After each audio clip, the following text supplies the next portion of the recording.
쌤입니다. 자, 오늘 영상에서는 고차방정식의 풀이에 대해서 함께 공부를 해보려고 그래요.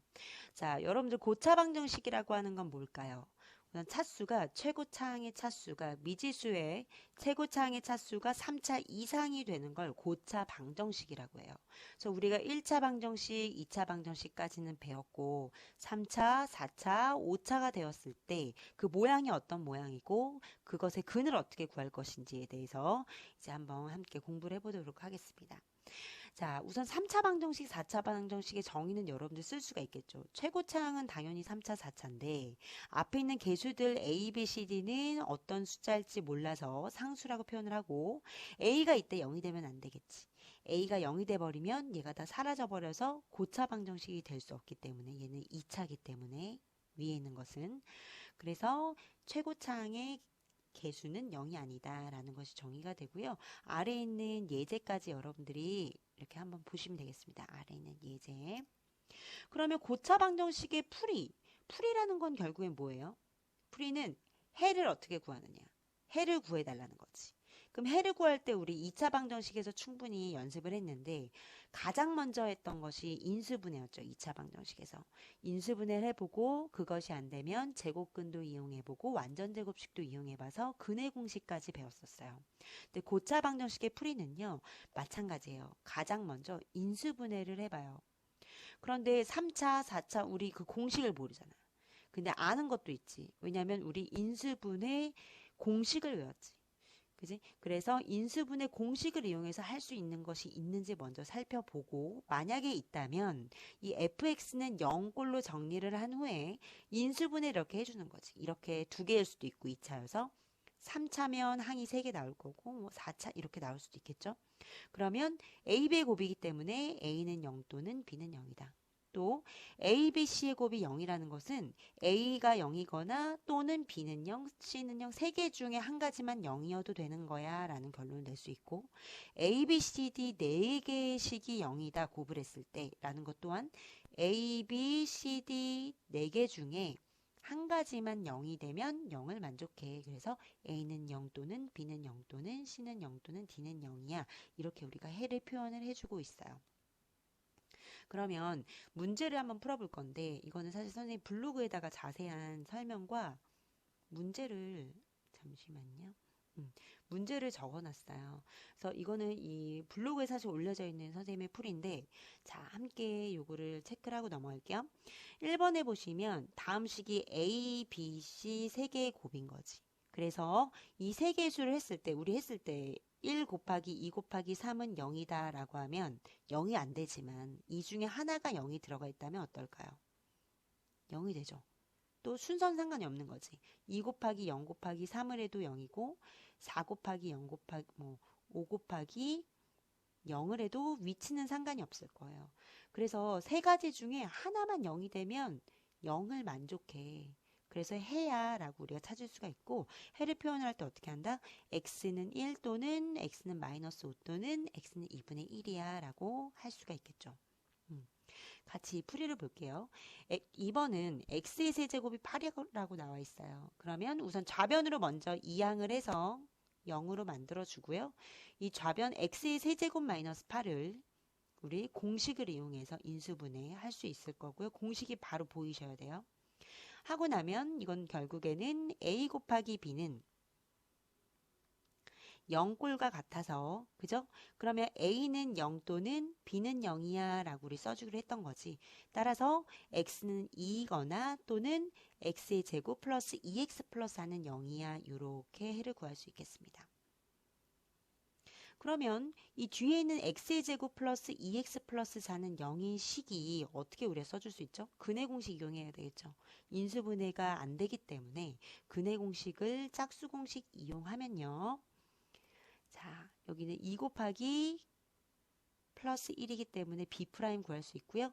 이 짝수 공식에 맞춰서 마이너스 1 플러스 마이너스 루트 b의 제곱 마이너스 ac여서 1 마이너스 4가 들어가겠죠. 그래서 해를 이렇게 구했어요. 표현을 할 때는 x는 2 또는 x는 다음과 같아 이렇게 써줄 수가 있겠죠. 자, 3번은요. 여러분들 좌변으로 이항하면 얘는 4차 방정식이에요. 그런데 이 4차 방정식에서 얘는 9의 제곱과 같아서 우리 합차 공식으로 표현을 할 수 있을 거고, 또 얘는 또 이렇게 합차 공식으로 인수분해가 돼요. 그런데 얘는 안 돼서 그대로 내려주고요. 자, 2해가 x는 3이거나 마이너스 3이다 라고 표현을 할 수 있고, 또 x의 제곱 플러스 9는 허근과 같아서, 그죠? x는 플러스 마이너스 3i가 되겠습니다. 따라서 x는 플러스 마이너스 3 이렇게 내려오고, 또는 x는 플러스 마이너스 3i다 라고 해줄 수가 있겠어요. 그래서 이 문제는 또 블로그에 선생님이 올려져 있기 때문에 여러분들이 한번 문제만 적고 선생님이 이 답까지 체크를 해보는 연습을 해보시면 되겠습니다.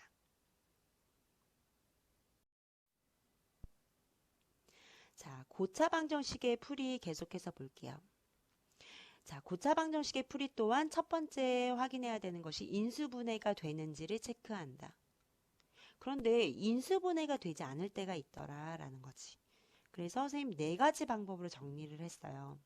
첫 번째는 인수 정리를 이용한다.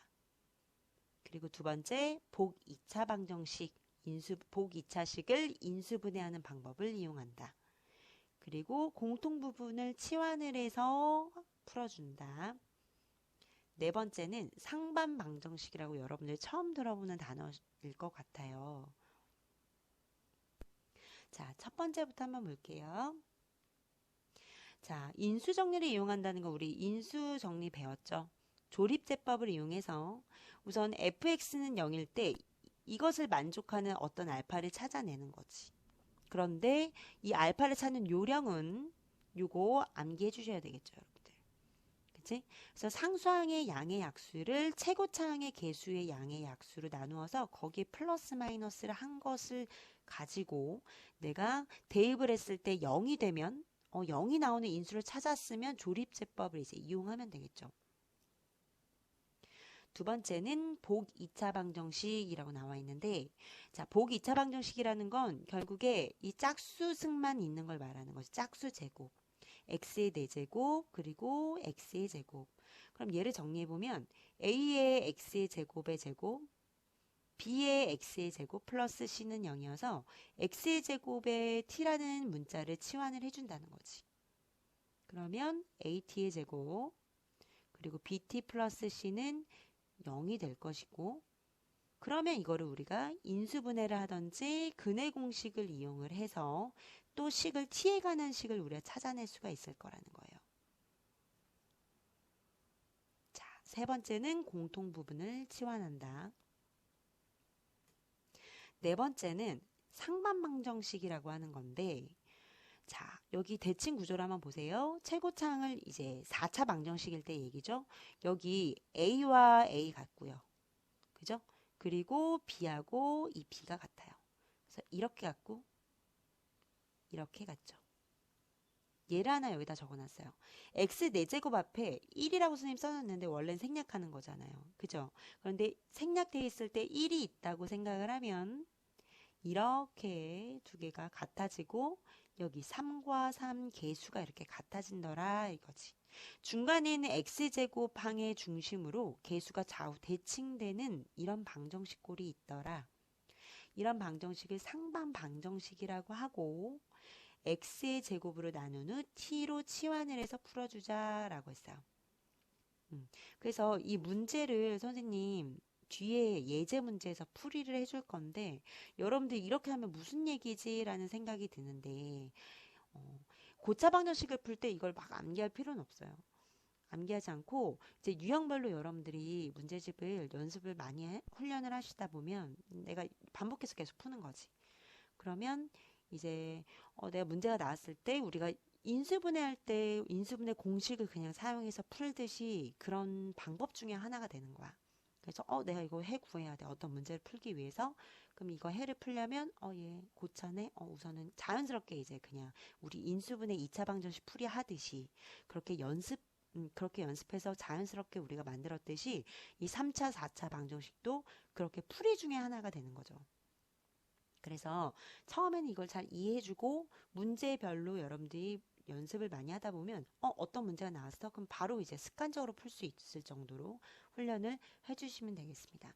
그러면 이 각각의 1, 2, 3, 4번에 맞는 예제 4가지를 함께 지금 풀어볼게요.